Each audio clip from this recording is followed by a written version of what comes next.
Hi friends, welcome back to தையல் தமிழில். இந்த வீடியோவில் நம்ம என்னோட முசி சூயிங் மிஷினோட பேசிக்ஸ் தான் பார்க்க போகிறோம். அதாவது நார்மல் இண்டஸ்ட்ரியல் சூயிங் மிஷின் மாதிரியே தான் இந்த மிஷினும் இருக்குது. இந்த மிஷினை பற்றின டீட்டெயில்டு வீடியோ, அதாவது அன்பாக்சிங், ஃபிட்டிங் வீடியோ எல்லாமே கூட நான் நம்ம சேனலில் அப்லோட் பண்ணியிருக்கேன். அந்த வீடியோ பார்க்கல அப்படின்னா டிஸ்கிரிப்ஷன் பாக்ஸ்லேயும் மேல் ஐகார்ட்லேயும் வீடியோவோட ஃபர்ஸ்ட் கமெண்ட்லேயும் பின் பண்ணுறேன். கண்டிப்பாக செக் பண்ணி பாருங்கள். இந்த வீடியோவில் ஃபுல்லாக பேசிக்ஸ் எல்லாமே நான் கவர் பண்ணியிருக்கேன். மிஷினை எப்படி ஆன் பண்ணணும், ஆஃப் பண்ணணும், எப்படிலாம் ப்ராப்பராக யூஸ் பண்ணணும் அப்படின்றது எல்லாமே நான் சொல்லியிருக்கேன். மிஷினில் எப்படி நூல் கோர்க்குறது, பாபினில் எப்படி நூல் சுற்றுறது, இதெல்லாம் டீட்டெயிலாக உங்களுக்கு வீடியோ வேணும் அப்படின்னா கண்டிப்பாக எனக்கு கமெண்ட் செக்ஷனில் சொல்லுங்கள். நான் அந்த வீடியோவும் டீட்டெயிலாக அப்லோட் பண்ணுறேன். நெக்ஸ்ட் வீடியோவை அதையும் பார்க்கலாம். நான் யூஸ் பண்ணிகிட்டு இருக்கிறது முஷி பிராண்டோட M1 மாடல் மிஷின். இதோட ஓவர் வியூ பாருங்கள். இதோட ஃபுல் டீட்டெயில் வீடியோ நான் ஆல்ரெடி அப்லோட் பண்ணியிருக்கேன். கண்டிப்பாக செக் பண்ணி பாருங்கள். நீங்கள் Jack brand, Singer brand, Usha brand எந்த மிஷின் சூயிங் மிஷின் வாங்கினீங்கனாலும் இந்த பிராண்டும் இருந்தது அப்படின்னா கண்டிப்பாக இதையும் கன்சிடர் பண்ணி செக் பண்ணி பாருங்கள். மிஷின் நல்லாவே ஸ்மூத்தாக இருக்குது. சவுண்ட் ரொம்ப கம்மியாக இருக்குது. இன்னும் கொஞ்ச நாள் யூஸ் பண்ணி பார்த்துட்டு இதோட ரிவ்யூ வீடியோவும் கண்டிப்பாக போடுறேன். புதுசாக இருக்கிறதுனால மிஷினோட சவுண்ட் கம்மியாக இருக்கா இல்லையா அப்படின்றத எல்லா டீட்டெயில்ஸும் நான் உங்களுக்கு அப்லோட் பண்ணுறேன். நம்ம நார்மல் ஜாக்கில் FI மாடல் இருக்குல்ல, அதோட ஸ்பெக்கு தான் இந்த மிஷினோட இதுவும் ஸ்பெசிஃபிகேஷன் தான் இதுவும். நார்மல் ஸ்ட்ரைட் ஸ்டிச் தான். இதோட ஸ்பீடு கண்ட்ரோல் பண்ணிக்கலாம். அந்த மாதிரி தான். இதோட மினிமம் ஸ்பீட் 200லேருந்து மேக்ஸிமம் ஸ்பீடு 4000 வரைக்கும் இருக்குது. அதாவது எப்படின்னா 1 மினிட்க்கு, ஒரு நிமிஷத்துக்கு 200 ஸ்டிச்சிலேருந்து 4000 ஸ்டிச் வரைக்கும் போடும். பிகினர்ஸ்லேருந்து நீங்கள் நல்லா உங்களுக்கு ஸ்டிச் பண்ண தெரியும் அப்படின்னா கூட இந்த மாதிரி இண்டஸ்ட்ரியல் சூயிங் மிஷின்ஸ் வாங்கலாம். நீங்கள் பிகினர்ஸாக இருக்கீங்க, இப்போ தான் நான் மிஷினே வாங்க போகிறேன், நான் இந்த மிஷின் வாங்கலாமா பெடல் மிஷின் வாங்கலாமான்ற டவுட்டே உங்களுக்கு வேண்டாம். நீங்கள் இதே மிஷினில் நீங்கள் ஃபஸ்ட்டே எடுக்கும்போதே நல்லா இண்டஸ்ட்ரியல் மிஷினாகவே நீங்கள் இன்வெஸ்ட் பண்ணி வச்சுட்டிங்கன்னா போக போக உங்களுக்கு ஸ்டிச் பண்ண ஸ்பீடு இன்க்ரீஸ் பண்ணி நீங்கள் இதே மிஷினை நல்லா எஃபிஷியண்ட்டாக யூஸ் பண்ணிக்கலாம். டைம் ரொம்ப சேவ் ஆகும். டேபிள் நீளமாக இருக்கிறதுனால ஹெட் நல்லா ஹெவியாக இருக்கும். இண்டஸ்ட்ரியல் சூயிங் மிஷின்ஸ் எல்லாத்துலேயுமே இந்த மாதிரி தான் இருக்கும். கம்ஃபர்டபுளாக இருக்கும் உட்காந்து ஸ்டிச் பண்ணுறதுக்கு. பெடல் மிஷினை கம்பேர் பண்ணுறப்போ இது நல்லா கம்ஃபர்டபுளாகவே இருக்கும். அதனால் நீங்களும் கம்ஃபர்டபுளாக ஸ்டிச் பண்ணணும் அப்படின்னா பிகினர்ஸாக இருந்தாலும் சரி, நல்லா ஸ்டிச் பண்ணி ப்ரொஃபஷனலாக இருந்தாலும் சரி, நீங்கள் இந்த மிஷின் ட்ரை பண்ணி பார்க்கலாம். இப்போ நம்ம மிஷினோட பேசிக்ஸ் எல்லாம் நம்ம மிஷினை எப்படி ஆன் பண்ணுறது, ஆஃப் பண்ணுறதுன்றதெல்லாம் டீட்டெயிலாக பார்க்கலாம். இதோட ஃபுல் வியூ பாருங்கள். டேபிளில் லெஃப்ட் சைட்லேயே அந்த பிராண்டோட நேம் கொடுத்துருக்காங்க. நார்மல் எல்லா இண்டஸ்ட்ரியல் ஷூயிங் மிஷின்ஸில் வரல அதே ஃபீச்சர்ஸ் தான் இருக்குது. ஃப்ரண்ட்டில் இந்த சைடில் ஒரு ஸ்விட்ச் கொடுத்துருக்காங்க. டேபிளோட எண்டில் பார்த்தீங்கன்னா இது மாதிரி இன்ச்சஸில் ஃபுல்லாக கொடுத்துருக்காங்க. அதே மாதிரி சென்டிமீட்டர்லேயும் அளவு கொடுத்துருக்காங்க. டேபிளோட ஃபுல் லென்த்துக்குமே இந்த மாதிரி கொடுத்துருக்காங்க. ஸ்லோப்பியாக இருக்கிறதுனால நமக்கு வச்சு தைக்கிறதுக்கு இந்த சைடு ஒரு கர்வ் ஷேப்பில் கொடுத்துருக்காங்க. அதனால தைக்கிறப்ப நமக்கு கொஞ்சம் கை நல்லாவே இருக்குது. கொஞ்சம் நார்மல் டேபிளாக இருந்தால் கை கொஞ்சம் நம்ம வச்சு தைக்கிறப்போ கொஞ்சம் அறுக்கிற மாதிரி இருக்கும். இது கன்வீனியண்ட்டாக இருக்குது இந்த மாதிரி வச்சுருக்குது. கீழே பார்த்தீங்கன்னா ஃபுட் கண்ட்ரோலர், அதுக்கப்புறம் ஃபுட் பெடலு, தொடையில் நம்ம ஃபுட் லிஃப்ட் பண்ணுறதுக்கு ஒரு ராடு, இதெல்லாமே கொடுத்துருக்காங்க. பெடல் நம்ம லைட்டாக ப்ரெஸ் பண்ணாலே போதும்.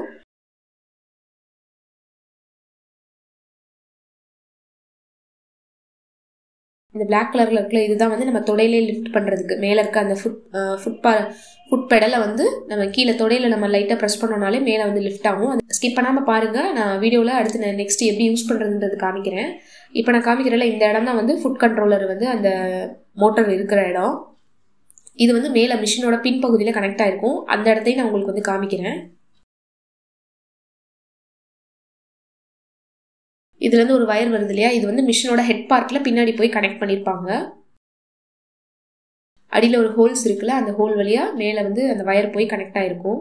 இப்போ நீங்கள் பார்க்குறது ஆயில் டேங்க் ஆயில் ரிலீஸ் பண்ணுறதுக்கான அந்த ஹோலு. அந்த ஆயில் டேங்க்கில் இந்த சைடில் இந்த தொடையிலேருந்து நம்ம ராட் மாதிரி வந்திருக்குல்ல, அந்த ராடு தொடையில் நம்ம தட்டுறதுக்காக ஒரு ராடு கொடுத்துருக்காங்கல்ல, அது அந்த ஆயில் டேங்கோட ஒரு எண்டில் கனெக்ட் ஆகிருக்கும். பார்த்தீங்கன்னா தெரியும்.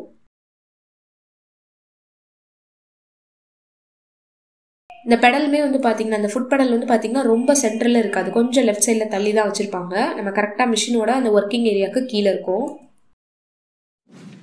இப்போ கீழேருந்து மேலே போய் பார்க்கலாம். மேலே ஹெட் பார்ட்டில் என்னென்னலாம் இருக்குது அப்படின்றத.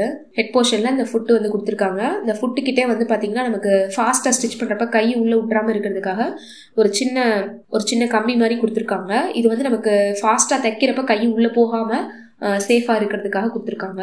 மேலே இருக்கிறது வந்து பாபின் வைண்ட் பண்ணுறதுக்கு, பாபின் சுற்றுறதுக்கு. இந்த சைடு வந்து பார்த்தீங்கன்னா கீழே பேக் ஸ்டிச் போடுறதுக்கு, ஸ்டிச்சோட நீளம் வந்து கண்ட்ரோல் பண்ணுறதுக்கு, அதுக்கப்புறம் ஸ்டிச்சோட ஸ்பீடு வந்து கண்ட்ரோல் பண்ணுறதுக்கு மேலே போர்டில் வந்து ப்ளஸ் ஆர் மைனஸ் சிம்பிள்லாம் கொடுத்துருக்காங்க. கீழே ரைட் சைடில் ஒரு பட்டன் கொடுத்துருக்காங்கல்ல, அது வந்து on off button, machine on பண்ணுறதுக்கும் ஆஃப் பண்ணுறதுக்கும்.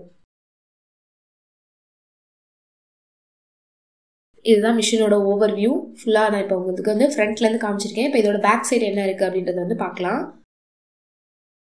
இந்த இடத்துல ஒரு ஸ்டாண்ட் மாதிரி சின்னதாக கொடுத்துருக்காங்களா, இது வந்து மிஷினை வந்து ரெஸ்ட் பண்ணி வைக்கிறதுக்கு. நம்ம ஆயில் டேங்க்கில் வந்து ஆயில் ஃபில் பண்ணுறப்போ இல்லைனா வந்து ஆயில் வந்து கரெக்டாக சர்க்குலேட் ஆகுதான்னு நம்ம உள்ளே தூக்கிட்டு செக் பண்ணுவோம்ல, அதுக்கு வந்து அப்போ வந்து நம்ம மிஷினை வந்து இந்த இடத்துல தான் சாய்ச்சி வைக்கணும்.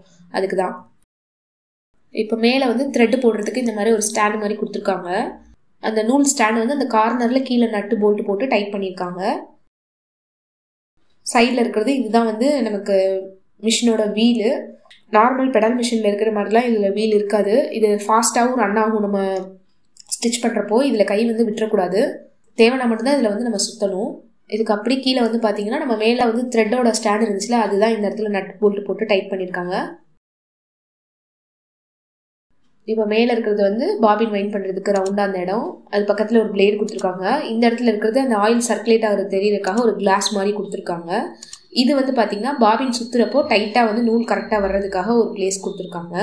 இப்போ மிஷினோட பின்பகுதியில் நான் உங்களுக்கு காமிக்கிறேன். இந்த இடத்துல ஒரு ஹோல் இருக்குல்ல, அதுலேருந்து வர்ற வயர் வந்து பார்த்திங்கன்னா கீழே ஃபுட் கண்ட்ரோலர்லேருந்து வர்ற வயர், அதுதான் வந்து மிஷினோட இந்த இடத்துல மேலே வந்து கனெக்ட் பண்ணியிருக்கணும். இது வந்து கொஞ்சம் டைட் பண்ணி உள்ளே சொருகிற மாதிரி தான் இருக்கும். அதுக்கு கீழே ஒரு கனெக்டர் கொடுத்துருக்காங்கல்ல, அது வந்து பார்த்தீங்கன்னா மிஷினோட லைட்டுக்கான கனெக்ஷன். அதுக்கடுத்து கீழே ஒரு வயர் போகுதுல, அதுதான் வந்து மிஷினோட பிளக் பாயிண்டோட கனெக்ட் பண்ணுற வயரு. நம்ம கரண்ட் வீட்டில் இருக்க போர்டில் கனெக்ட் பண்ணுவோம்ல அது. ஆக்சுவலாக இந்த மிஷினுக்குலாம் வந்து ஸ்டெபிளைசர் யூஸ் பண்ணணும். அதனால அந்த கீழேருந்து வர்ற அந்த பெரிய வயரை வந்து பார்த்தீங்கன்னா நம்ம ஸ்டெபிளைசரோட தான் கனெக்ட் பண்ணியிருப்போம். இதுவுமே வந்து பார்த்தீங்கன்னா உங்களுக்கு மேலே வேணும்னா மேலே வச்சுக்கலாம், இல்லைனா இந்த ஒரு ஹோல் காமிச்சன்ல பெருசாக கீழே டேபிளில் ஒரு பெரிய ஹோல் காமிச்சன்ல, அது வழியாக நீங்கள் கீழே விட்டுட்டு கீழேருந்தே ஸ்டெபிளைசருக்குள்ளே எங்கே வச்சுருக்கீங்களோ அந்த இடத்துல கனெக்ட் பண்ணிக்கலாம். ஸ்டெபிளைசர் கனெக்ட் பண்ணுறதுக்கு எனக்கு வந்து இந்த மாதிரி ஒரு கனெக்டர் பின் தேவைப்பட்டுச்சு. அதனால நான் வந்து இன்னொரு கனெக்டர் பின் போட்டுட்டு ஸ்டெபிளைசரில் கனெக்ட் பண்ணி வச்சுருக்கேன். இதை பற்றி டீட்டெயிலாகவே நான் வந்து அன்பாக்சிங் வீடியோவில் சொல்லியிருந்தேன். ஏன்னா இதோட பின் வந்து நமக்கு ஸ்டெபிளைசரில் செட் ஆகலைன்னா இந்த மாதிரி ஒரு கனெக்டர் வந்து தேவைப்படும். இதை கனெக்ட் பண்ணிவிட்டு இதில் வந்து நான் ஸ்டெபிளைசரில் வந்து போட்டுக்கிட்டுக்கிறேன். இப்போ இந்த ஸ்டெபிளைசரோட பின்னை வந்து நம்ம வீட்டில் இருக்கிற போர்டில் வந்து போட்டு விட்டுக்கலாம். அவ்வளோதான். போட்டுட்டு அப்படியே நம்ம மிஷின் ஸ்விட்ச் ஆன் பண்ணிட்டோம்னா இங்கே நமக்கு மிஷினில் ஒரு ஸ்விட்ச் இருக்கும். இதை ஆன் பண்ணோன்னா மிஷின் வந்து போர்டு வந்து ஆன் ஆகும். மிஷினுக்குள்ளே கரண்ட் வரும். போர்டு வந்து ஆன் ஆயிடுச்சுன்னா இந்த மாதிரி தான் நமக்கு காமிக்கும். இதில் வந்து எஸ்ன்ற லெட்டருக்கு மேலே லைட் இருக்குதுல்ல, அது வந்து இந்த மிஷின்லேயே லைட் கொடுத்துருக்காங்க. அந்த லைட் வந்து ஆனில் இருக்கா ஆஃபில் இருக்கான்னு சொல்கிறதுக்காக இந்த இண்டிகேஷன் வந்து இருக்கும். இதில் லைட் எரிஞ்சதுன்னா நமக்கு வந்து மிஷினில் லைட் ஆன் பண்ணிக்கலாம், ஆஃப் பண்ணிக்கலாம். இதில் லைட் எரியலைன்னா மிஷினில் லைட்டு நம்ம வந்து போட முடியாது. நான் அது உங்களுக்கு காமிக்கிறேன். இப்போ இதில் வந்து எஸ்ஸுக்கு மேலே வந்து லைட் வந்து இண்டிகேஷன் வந்து எரியுது. இப்போ வந்து கீழே அந்த நீடில் பாருக்கு பக்கத்தில் சைடில் ஒரு ஸ்விட்ச் கொடுத்துருப்பாங்க. அதை நீங்கள் வந்து நம்ம உட்காந்துருக்கிற சைடு இழுத்தீங்க அப்படின்னா லைட் வந்து ஆன் ஆகும். வேண்டாம் அப்படின்னா வந்து நம்ம அதையே ஆஃப் பண்ணிக்கலாம். அப்படி இல்லைன்னா இந்த இடத்துல எஸ்ஸை நீங்கள் ப்ரெஸ் பண்ணிங்கனாலும் உங்களுக்கு வந்து லைட் ஆஃப் பண்ணிக்கலாம். இந்த இடத்துலையே ஆன் ஆஃப் பண்ணிக்கலாம். இந்த எஸ் பட்டனுக்கிட்டையும் நீங்கள் ஆன் ஆஃப் பண்ணிக்கலாம். எஸ்ஸுக்கு மேலே இருக்க அந்த லைட் ஆஃப் ஆகி இருந்துச்சு அப்படின்னா நமக்கு அங்கே நீடில்கிட்ட இருக்கிற அந்த ஸ்விட்ச் வந்து ஒர்க் ஆகாது. இதில் ஆஃப் பண்ணிட்டீங்கன்னா அதில் வந்து ஒர்க் ஆகாது. அதுக்கப்புறம் பீன்ற ஒரு பட்டன் கொடுத்துருக்காங்க. கீழே ப்ளஸ் ஆர் மைனஸ் பட்டன் கொடுத்துருக்காங்க. அந்த ப்ளஸ் மைனஸ் வந்து எதுக்குன்னா நமக்கு தையலோட ஸ்பீடு வந்து கண்ட்ரோல் பண்ணுறதுக்கு. 200 மினிமம்லேருந்து ஸ்டார்ட் ஆகுதுன்னு சொல்லியிருந்தேன். 200னா ரொம்ப ஸ்லோவாக போகும். 4000 அப்படின்னு வச்சிங்கன்னா நல்லா செம்ம ஃபாஸ்ட்டாக போகும். கார்மெண்ட்ஸ்லாம் அந்தளவுக்கு வச்சு தான் ஸ்டிச் பண்ணுவாங்க. நைட்டி இந்த மாதிரி பெரிய பெரிய லாங் ஸ்டிச்லாம் போட்டு ஸ்டிச் பண்ணுவாங்களா, அந்த கார்மெண்ட்ஸ்லாம் வந்து பார்த்தீங்கன்னா 4000 தான் வச்சு நீங்கள் வந்து ஸ்டிச் பண்ணுவாங்க. தையல் வந்து நல்ல பெரிய பெரிய தையலாக தான் இருக்கும். நம்ம வீட்டிலலாம் ஸ்டிச் பண்ணுறதுக்கு நல்லா வந்து ஸ்டிச் பண்ண தெரியும் அப்படின்னா வந்து நீங்கள் 30 அந்த மாதிரி வச்சுக்கலாம். ஓரளவுக்கு இப்போ தான் புதுசாக பழகுறேன் அப்படின்னா வந்து நீங்கள் 20, 25 வச்சு நீங்கள் ஸ்டிச் பண்ணலாம். நான் வந்து 25 வச்சு தான் இப்போ வரைக்கும் யூஸ் பண்ணிகிட்டு இருக்கேன். ஒரு 2-3 டேஸ் நல்லா நமக்கு மிஷின் செட் ஆகி நல்லா பழக்கம் வந்ததுக்கப்புறம் 30 வச்சு யூஸ் பண்ணலாம் அப்படின்னு சொல்லிட்டு 25 தான் வச்சு யூஸ் பண்ணிகிட்டு இருக்கேன். இப்போ ப்ளஸ் அமுக்கிட்டிங்கன்னா 25லேருந்து அப்படியே நம்பர் வந்து இன்க்ரீஸ் ஆகிட்டே போகும். 32, 35 மைனஸ் பண்ணிங்கன்னா குறைஞ்சிக்கிட்டே வரும். 200லேருந்து 4000 வரைக்கும் இருக்குது. இதோட அளவு வந்து என்னன்னா ஒரு நிமிஷத்துக்கு 200 ஸ்டிச்சஸ் போடும். இப்போ 25ல வச்சிங்கன்னா ஒரு நிமிஷத்துக்கு 2700 ஸ்டிச் வந்து போடும். அதுதான் அதோட ஸ்பீடு வந்து சொல்கிறது. இப்போ நான் மினிமம் ஸ்பீடு உங்களுக்கு காமிக்கிறேன். 200 செட் பண்ணியிருக்கோம். இப்போ இதில் நீங்கள் செட் பண்ணிட்டு வேறு எந்த பட்டனும் அமுக்க வேண்டாம். மைனஸ் பண்ணிட்டீங்கன்னா ஒரு 2 to 3 செகண்ட் விட்டிங்கனாலே அந்த அளவு ஸ்பீடுக்கு மிஷின் வந்து செட் ஆயிடும். மிஷினோட பேக் சைடு வந்து பார்த்தீங்கன்னா இந்த இடத்துல ஒரு ஃபுட் லிஃப்டர் இருக்கும். நம்ம நார்மல் மிஷின்லாம் பின்னாடி ஃபுட் லிஃப்டர் இருக்கும்ல, அதே மாதிரி தான். தூக்குனிங்கன்னா உங்களுக்கு அந்த கீழே இருக்கிற அந்த ஃபுட்டு வந்து லிஃப்ட் ஆகும். மேலே பார்த்தீங்கனாலே உங்களுக்கு தெரியும். உங்களுக்கு நான் வச்சு காமிக்கிறேன். இது இப்படி தான் ஏற்றி இறக்கணுமா அப்படின்றது வந்து பார்த்தீங்கன்னா அப்படி கிடையாது. இதுக்கு கீழே நமக்கு ஃபுட் பெடலுக்கு பக்கத்துலேயே வந்து தொடையில தட்டுறதுக்கு இந்த மாதிரி ஒரு ராட் மாதிரி கொடுத்துருப்பாங்க. இதை வச்சும் நம்ம ஃபுட் லிஃப்ட் பண்ணிக்கலாம். இது வந்து ஸ்டிச் பண்ணுறப்போ ரொம்ப கன்வீனியண்ட்டாக இருக்கும். 2 கையும் வச்சு நம்ம ஸ்டிச் பண்ணுறப்போ நமக்கு காலை வச்சு அந்த ஃபுட்டு வந்து நமக்கு திருப்புற இடத்துலலாம் வந்து திருப்பிக்கலாம். நூல் கட் பண்ண போகிறோம் அப்படின்னா அந்த மாதிரி தொடையிலே வந்து ப்ரெஸ் பண்ணி ஃபுட்டை வந்து எடுத்து விட்டுட்டு ஃபுட்லேருந்து கிளாத்தை எடுத்துட்டு நம்ம ஸ்டிச் பண்ணிக்கலாம். அதுக்கப்புறம் இது வந்து பேக் ஸ்டிச் வந்து பண்ணுறதுக்காக கொடுத்துருக்காங்க. லைட்டாக ப்ரெஸ் பண்ணிங்கன்னா உங்களுக்கு பேக் ஸ்டிச் வரும். அதுக்கப்புறம் மேலே இருக்கிறது வந்து தையலோட நீளத்தை கண்ட்ரோல் பண்ணுறது. 0லேருந்து 5 வரைக்கும் இந்த மாதிரி சர்க்கிள் பண்ணி நம்ம வந்து குறைச்சிக்கலாம், கூட்டிக்கலாம். சைடில் அந்த சில்வர் இது மாதிரி இருக்குல்ல, அதையும் அமுக்கிட்டு தான் நம்ம வந்து அதை சுற்றணும் அந்த வீலை. அப்போ தான் டைட்டாக இல்லாமல் லூஸாக இருக்கும். சைடில் இந்த மாதிரி எக்ஸ்ட்ரா பாபின், அதுக்கப்புறம் டிசி மார்க்கர் அதெல்லாம் வைக்கிறதுக்காக சின்னதாக இந்த மாதிரி ஒரு ப்ரொவிஷன் கொடுத்துருக்காங்க. அதுக்கப்புறம் மேலே அங்கே கொடுத்துருக்கிறது வந்து பார்த்திங்கன்னா நமக்கு நூல் போடுறதுக்கான ஸ்டாண்டு. இதுலேயும் வந்து பார்த்திங்கன்னா 2 நூல் போட்டுக்கலாம் அட் அ டைமில். 2 நூலுக்கும் வந்து பார்த்திங்கன்னா மேலே அந்த மாதிரி ஒரு ஹோல்ஸ் கொடுத்துருக்காங்க. அது வழியாக தான் நம்ம விட்டு எடுத்து த்ரெட்டு வந்து நூல் வந்து கோர்த்து யூஸ் பண்ணணும். இதை பற்றின டீட்டெயில் வீடியோ வந்து நம்ம நெக்ஸ்ட் பார்க்கலாம். இது மேலே ஒரு கேப் மாதிரி கொடுத்துருக்காங்களே, இது எதுக்குன்னா இந்த மாதிரி சின்ன நூல் கண்டு போடுறப்போ நூல் வந்து உள்ளே இல்லாமல் வெளியில் குதிச்சு விழுந்துடும் சில நேரம் ஸ்பீடாக நம்ம மிஷின் வந்து ரன் பண்ணுறப்போ. அதுக்காக தான் இந்த மேலே கேப் மாதிரி கொடுத்துருக்காங்க. இது ஆப்ஷனல் தான் சொன்னாங்க சொல்லும் போதே. நான் வந்து சின்ன நூல் கொண்டு போட்டு தான் யூஸ் பண்ணுறேன். இது வந்து வெளியில் குதிச்சு வராமல் இருக்கிறதுக்காக இந்த லாக் மாதிரி கொடுத்துருக்காங்க. நீங்கள் பெரிய சைஸில் நூல் கோன் ஷேப்பில் இருக்கும் அந்த மாதிரி நூல் கண்டுலாம் யூஸ் பண்ணுறீங்க அப்படின்னா இதெல்லாம் போட தேவையில்லை. வெறும் நூல் கண்டு மட்டும் போட்டாலே போதும். இந்த மாதிரி சின்ன சைஸ் நூல் கண்டு போடுறப்போ இந்த கேப் வந்து யூஸ் பண்ணிக்கலாம்னு சொல்லி கொடுத்தாங்க. பட் நான் வந்து இது இல்லாமல் தான் யூஸ் பண்ணுறேன். நல்லா தான் இருக்குது. அப்படி ஒன்றும் நூல் வந்து வெளியிலலாம் கீழே வந்து விழுகலை. அதை இல்லாமல் யூஸ் பண்ணிக்கலாம். இப்போ இங்கே நான் 200ல் வச்சுருக்கேன்ல, உங்களுக்கு வந்து கீழே பெடல் வந்து ப்ரெஸ் பண்ணி காமிக்கிறேன். மிஷின் வந்து எவ்வளோ ஃபாஸ்ட்டாக மூவ் ஆகுது அப்படின்றத வந்து நீங்கள் பாருங்கள். ஃபுட்டு வந்து நம்ம மிதிக்கிறது லைட்டாக ப்ரெஸ் பண்ணால் போதும். ஒரு ஜென்டலாக லைட் ப்ரெஸ் கொடுத்தாலே போதும். நல்லாவே வந்து உங்களுக்கு ஸ்மூத்தாக மூவ் ஆகும். நான் உங்களுக்கு சவுண்ட் எவ்வளோ கேட்குதுன்னு தெரியறதுக்காக தான் நான் சவுண்ட் வந்து ரியல் டைமில் சவுண்ட் எடுத்து உங்களுக்கு அப்லோட் பண்ணியிருக்கேன். செக் பண்ணி பாருங்கள்.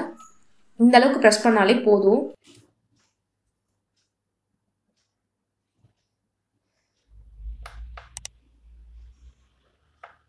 இப்போ 200லேருந்து அடுத்து ஸ்பீடு அட்ஜஸ்ட் பண்ணிக்கிறேன்.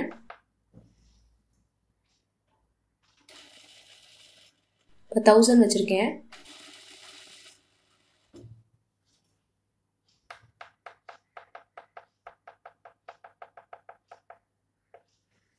இப்போ 2000 வச்சுருக்கேன்.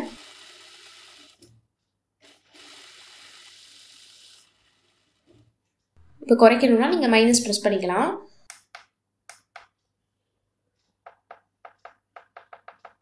இப்போ 25 வச்சுருக்கேன். உங்களுக்கு ஸ்டிச்சோட ஸ்பீடு வந்து இன்க்ரீஸ் ஆகுறது நீங்களே பார்க்கலாம். ஆக்சுவலாக இந்த மாதிரி வெறும் மிஷினாக வந்து நீங்கள் ஸ்டிச் பண்ணி பார்க்கக்கூடாது. கீழே கிளாத் வச்சு தான் ஸ்டிச் பண்ணணும். அப்போ தான் நமக்கு அந்த பல் பிளேட்டுன்னு சொல்லுவாங்கள்ல, நீடில் கீழே பிளேட் இருக்கும், அதெல்லாம் வந்து நமக்கு தேயாமல் இருக்கும். உங்களுக்கு டெமோக்காக நான் இந்த மாதிரி ஸ்டிச் பண்ணி காமிக்கிறேன். இப்போ நான் ஃபுல் ஸ்பீடு வச்சுருக்கேன். 4000 வச்சுருக்கேன். செக் பண்ணி பாருங்கள். இதுலேருந்து இப்போ நீங்கள் தேவையான ஸ்பீடு வந்து வச்சுக்கலாம். நான் 25 தான் வச்சு இப்போ ஸ்டிச் பண்ணுறேன். கொஞ்சம் நல்ல பழக்கம் வந்ததுக்கப்புறம் நம்ம இதில் 3000 வரைக்கும் வச்சு ஸ்டிச் பண்ணலாம். இப்போ மிஷினில் வந்து நீங்கள் ஸ்பீடு அட்ஜஸ்ட் பண்ணுறப்போ ஒரு 2 to 3 செகண்ட்ஸ் வந்து கேப் கொடுங்க. அப்போ தான் அந்த ஸ்பீடுக்கு வந்து அது செட் ஆகும். இப்போ அந்த பீக்கு மேலே ஒரு லைட் வந்து கொடுத்துருக்காங்களே, அது வந்து நீடிலோட பொசிஷன் வந்து செட் பண்ணுறதுக்கு. நீடில் பொசிஷன்னா வந்து நம்ம தச்சு முடிச்சதுக்கப்புறம் ஊசி உள்ளே இருக்கணுமா இல்லை மேலே தூக்கி இருக்கணுமான்றதை செட் பண்ணுறதுக்கு. அதுக்கு மேலே 2 இடத்துல லைட் எரியும். அந்த பீன்ற சிம்பிளுக்கு மேலே, அந்த பட்டனுக்கு மேலே 2 இடத்துல லைட் எரியும். கீழே இப்போ வந்து பாயிண்ட் பண்ணி இருக்குது. அதனால தான் கீழே வந்து லைட் கொடுத்துருக்காங்க. இப்போ நான் வந்து இப்போ தச்சு முடிச்சேன்னா நீடில் வந்து உள்ளேயே இருக்கும். இப்போ நான் தச்சு உங்களுக்கு காமிக்கிறேன். நீடில் பொசிஷன் வந்து உள்ளே தான் வச்சுருக்கேன். லைட் வந்து இந்த பீன்ற லெட்டருக்கு மேலே வந்து பார்த்தீங்கன்னா உங்களுக்கு கீழே தான் எரியும். உள்ளே பார்த்தீங்கன்னா நம்ம எத்தனை தடவை ஸ்டிச் பண்ணி முடித்தாலும் நீடில் வந்து உள்ளேயே தான் இருக்கும். இப்போ ஒரு தடவை ப்ரெஸ் பண்ணிங்கன்னா இப்போ இந்த மாதிரி ஒரு தடவை ப்ரெஸ் பண்ணிங்கன்னா அந்த லைட் வந்து ஆஃப் ஆயிரும். இன்னொரு தடவை அகெயின் பீன்ற லெட்டரை ப்ரெஸ் பண்ணிங்க அப்படின்னா வந்து பார்த்திங்கன்னா மேலே வந்து லைட் ஆன் ஆகும். இது என்னென்னா நீடலோட பொசிஷன் வந்து தச்சு முடிச்சதுக்கப்புறம் மேலே இருக்கும். இப்போ நான் உங்களுக்கு தச்சு காமிக்கிறேன் பாருங்கள். இப்போ தச்சு முடித்தோடனே நமக்கு ஊசி வந்து உள்ளே போகாமல் மேலே நிற்கிது பார்த்தீங்களா. உங்களுக்கு எந்த மாதிரி கன்வீனியண்ட்டாக வேணுமோ அந்த மாதிரி வச்சுக்கலாம். உங்களுக்கு தச்சு முடிச்சதுக்கப்புறம் உள்ளே நிற்கணும்னா உள்ளே செட் பண்ணி வச்சுக்கலாம், மேலே இருக்கணும்னா மேலே செட் பண்ணி வச்சுக்கலாம். நான் வந்து உள்ளே இருக்கிற மாதிரி தான் ஸ்டிச் பண்ணி எடுத்து வச்சுருக்கேன். இப்போ கீழே மாற்றணும்னா திரும்ப அகெயின் 2 தடவை ப்ரெஸ் பண்ணிங்கன்னா உங்களுக்கு அந்த நீடலோட பொசிஷன் வந்து கீழே மாறிடும். லைட் கீழே எரிஞ்சால் கீழே உள்ளே இருக்கும் நீடில். லைட் மேலே வந்து எரிஞ்சது அப்படின்னா உங்களுக்கு வந்து நீடில் வந்து மேலேயே நிற்கும். நீடில் பொசிஷன் செட் பண்ணுறது தான் இந்த இடம். இப்போ அடுத்த மிஷினில் நூல் எல்லாமே கோர்த்துட்டு நம்ம ஒரு ஸ்டிச் வந்து எப்படி போடுறது அப்படின்றத வந்து டீட்டெயிலாக பார்க்கலாம். இப்போ நான் மிஷினில் வந்து நூல் எல்லாமே கோர்த்துட்டு ஸ்டிச் பண்ணுறதுக்கு ரெடியாக எடுத்து வச்சுருக்கேன். இப்போ இது வந்து பார்த்தீங்கன்னா நமக்கு பேக் ஸ்டிச்சுக்காக கொடுத்துருக்காங்க. நான் இப்போ ஸ்டிச் பண்ணுறப்போ உங்களுக்கு காமிக்கிறேன் இது எப்படி வந்து பேக் ஸ்டிச் அப்ளை ஆகுது அப்படின்றது பாருங்கள். இதை ப்ரெஸ் பண்ணோன்னா இப்படி பின்னாடி போகும்.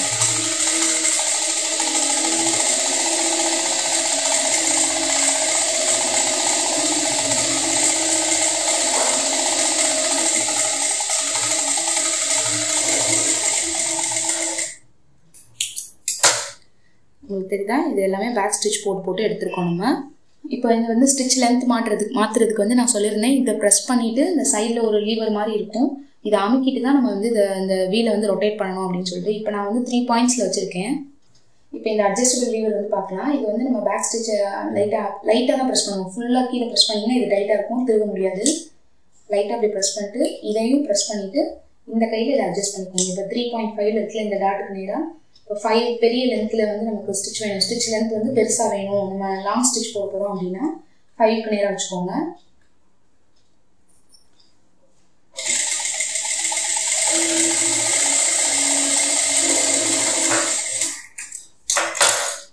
இந்த தையல் வந்து பார்த்தீங்கன்னா உங்களுக்கு தெரியும் நல்லா எவ்வளோ லாங்காக இருக்குது அப்படின்றது.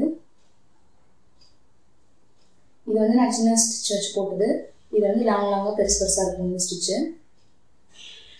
உங்களுக்கு பார்த்தீங்கன்னாலே டிஃப்ரென்ஸ் தெரியும், இந்த ஸ்டிச்சுக்கும் இந்த ஸ்டிச்சுக்கும் லென்த் டிஃப்ரென்ஸு. இப்போ இதே மாதிரி நம்ம 1ல் வச்சும் ஸ்டிச் பண்ணி பார்ப்போம் எவ்வளோ சின்னதாக தையல் வருதுன்றது. இதை ப்ரெஸ் பண்ணிக்கோங்க லைட்டாக, இதையும் ப்ரெஸ் பண்ணிவிட்டு ஃபுல்லாக அப்படி ரிவர்ஸில் சுற்றுங்க. 1க்கு நேராக வச்சுருக்கேன் நான்.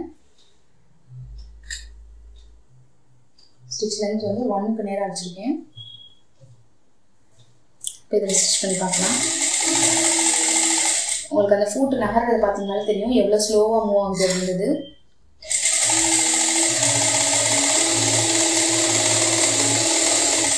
நார்மலாக வைக்கணும்னா 2லேருந்து 3க்குள்ள நீங்கள் ஸ்டிச் வச்சுருக்கீங்கன்னா, ஸ்டிச் லென்த் வச்சுக்கிட்டிங்கன்னா கரெக்டாக இருக்கும். இப்போ 3ல் வச்சுருக்கேன். நான் வந்து ஸ்டிச் பண்ண ஸ்டார்ட் பண்ணுறேன்.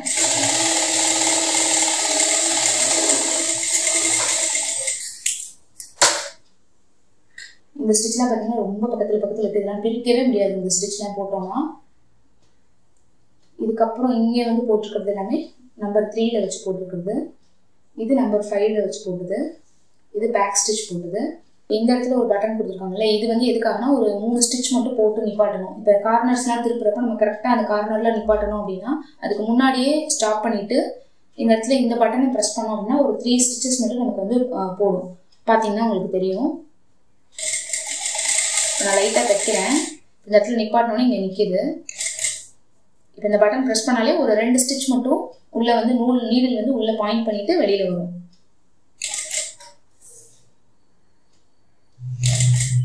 தெரியுதா? இது வந்து இந்த இடத்துல ஒரு பட்டன் வந்து கொடுத்துருப்பாங்க. இதுவும் வந்து மோஸ்ட்லி எல்லா பவர் மிஷின்லையுமே அவைலபிள் இருக்கும். ஜாக்ல வந்து F5 மாடலில் இருக்கிற அதே சேம் ஃபீச்சர்ஸ் தான் இந்த மிஷினோட M1 மாடலில் இருக்குது. இந்த மாடலில் இருக்குது. மிஷினை பற்றின டீட்டெயில் வீடியோ கொடுத்துருக்கேன் அப்படின்னு நினைக்கிறேன். இதை பற்றின வேறு ஏதாவது டீட்டெயில்ஸ் வேணும்னா கண்டிப்பாக எனக்கு கமெண்ட் செக்ஷனில் சொல்லுங்கள். மிஷினை எப்படி ஆன் பண்ணமோ அதே மாதிரி ஆஃப் பண்ணுறப்பையும் ஒரு 2 to 3 செகண்ட்ஸ் வந்து டிலே இருக்கும். இப்போ நான் ஆஃப் பட்டன் வந்து ப்ரெஸ் பண்ணியிருக்கேன், அதுக்கப்புறம் ஒரு 2 to 3 செகண்ட்ஸ் ஆகும். அதுக்கப்புறம் தான் எல்இடியில் வந்து லைட் வந்து ஆஃப் ஆகும். அவ்வளோதான். இதுக்கப்புறம் தான் நீங்கள் பவர் வந்து ஆஃப் பண்ணணும். இந்த வீடியோவில் வந்து நம்ம இந்த முஷி பிராண்டோட M1 மாடல் ஸ்விங் மிஷினோட பேசிக்ஸ் எல்லாமே பார்த்துருக்கோம். நெக்ஸ்ட் வீடியோவில் இதில் எப்படி டீட்டெயிலாக நூல் கோக்குறது, பாபின் வைண்ட் பண்ணுறது இதெல்லாம் பார்க்கலாம். இந்த வீடியோ உங்களுக்கு பிடிச்சிருந்ததுன்னா லைக் அண்ட் ஷேர் பண்ணுங்கள். ரேட் என்ன அப்படின்றதெல்லாம் வந்து நான் ஏற்கனவே அன்பாக்சிங் வீடியோவில் சொல்லியிருந்தேன். கண்டிப்பாக அந்த வீடியோ செக் பண்ணி பாருங்கள். அந்த வீடியோட லிங்க் வந்து டிஸ்கிரிப்ஷன் பாக்ஸ்லேயும் ஐகார்ட்லேயும் வீடியோவோட ஃபஸ்ட்டு கமெண்ட்லேயே பின் பண்ணுறேன், செக் பண்ணி பாருங்கள். அந்த வீடியோவில் நான் சொல்லியிருக்க ரேட் டீட்டெயில்ஸ் எல்லாமே டீட்டெயிலாக சொல்லியிருக்கேன், அதை வந்து செக் பண்ணி பாருங்கள். வீடியோ பிடிச்சிருந்தா லைக் அண்ட் ஷேர் பண்ணுங்கள். சேனலை சப்ஸ்கிரைப் பண்ணாமல் பார்க்குறீங்கன்னா சப்ஸ்கிரைப் பண்ணுங்கள். தேங்க்யூ ஃபார் வாட்சிங்.